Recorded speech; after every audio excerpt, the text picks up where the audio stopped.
Hello, and welcome to How to Play Noble Galea. This is probably the most complicated of the Galea games, despite its rules being actually a lot smaller than the other ones. So, how do we play? Well, the starting draft is each player gets 15 cards, which is just the deck split in half. The goal of the game is, of course, like in Royal Galea, to win the most locations. How you win a location is very different and can be customizable. There are several different variants on how to play this game, but I will just be teaching the three main conditions on how to win a location. But let's take this one step at a time. Each player, on their turn, they get to take a look at their hand and they get to either play a card as a location or play to a location. So let me go ahead and show you what playing a location is like. Let's say I want to play this as a location, place it horizontally face up between the players. That's pretty much it. Now my opponent can go, they can do the same thing, play a location, that works, that's fine. Or the other thing you can do is you can play any amount of cards onto your side of a location. However, you cannot play to a location you've already played at. So let's say I want to play this guy, and this guy to this location over here. So I'm going to play them to my side. Their values and suits don't matter. Their colors don't matter. They can just play to any location. Boom. Like that. Let's say we play all three to this 3 of cups location. Okay. Then my opponent here, they're going to go ahead and just play a new location. That's fine. Then I am going to also play another card. Now here's the thing. Let's say I want to play to another location. The issue is I already placed cards at this location, so I can't play anymore. After you play cards to a location, that location is locked for you. For the rest of the game, you can no longer interact with this location. So if I wanted to play more cards to a location, I'd have to just slot them over here. Now it's my opponent's turn. I'm going to go ahead and speed things up just to simplify. Let's say they play this many cards to this location over here. And then I'm going to do a similar act, just right there. And my opponent is going to go ahead and do something very interesting. They're going to play a new location. Now, what happens if I have no cards, but my opponent still has cards to play?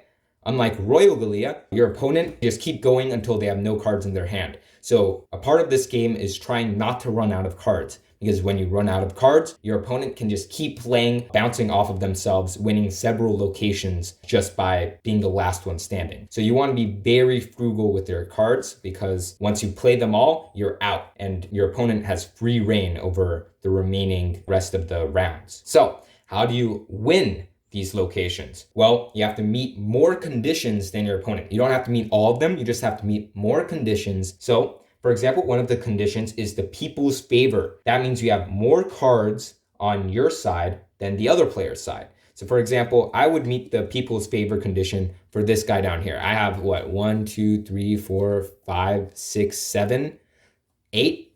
I have 8 cards at this location while my opponent only has 1.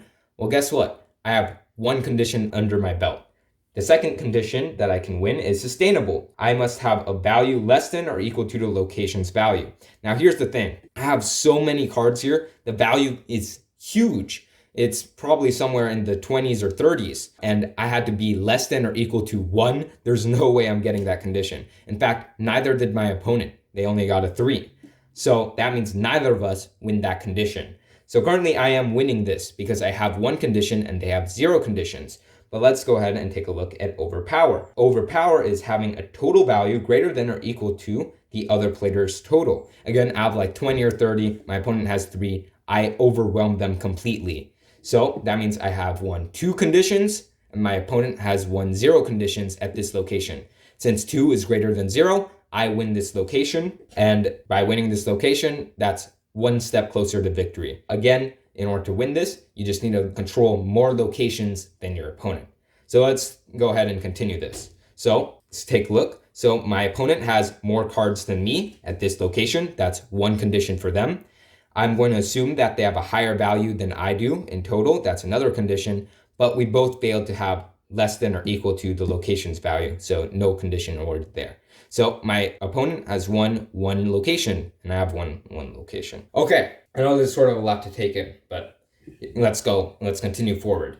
This is an interesting one. So people's favor. More cards on their side than the opponent's side. Well, guess what? I have 3 cards here, and my opponent only has 1. So that's one condition on my side. The second one is sustainable. A total value less than or equal to the location's value. I have 6, while my opponent has 5. A total value of 6 on a location of 5. So I, of course, don't meet that condition. 6 is greater than 5. I don't meet that condition. But my opponent has 5, which happens to be equal to 5. That's one condition that they have met. 1 against 1. Ooh, kind of spicy. Overpower, a total value greater than or equal to the other player's total value. Well, guess what? I have 6 and my opponent has 5. So I have overpowered them. That's one more condition. That means 2 is greater than 1. So this is actually on my side. So I've currently won 2 locations. My opponent has won 1 location. So that means that there's a tiebreaker over here. Guess what? My opponent has more cards than me, has higher value than me, and has a value less than the location's value, meaning that they have won on all 3 conditions while I've done 0. Of course, that doesn't really mean anything, but they overwhelmingly won this location. So what does that mean? 2 locations on this side, 2 locations on this side. Well, it's a tie. In this case, it is a tie. And if it is a tie, the player with the least amount of cards on their side across all of their locations is the victor. Now, what does that mean? Essentially, whoever played the most locations to the center in a tie wins. So let's go ahead and do a count.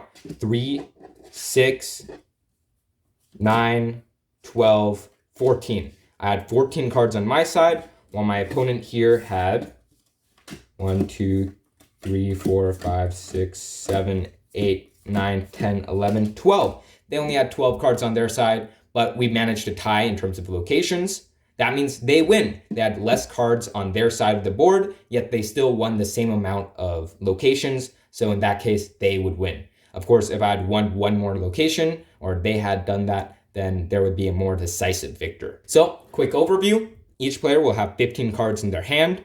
You will, on your turn, be able to play a card into the center as a location, or be able to play any amount of cards to any location that you have not occupied yet. And at the end of the game, whoever meets the most win conditions for location wins that location, and whoever wins the most locations wins the game. And that is how you play Noble Galea.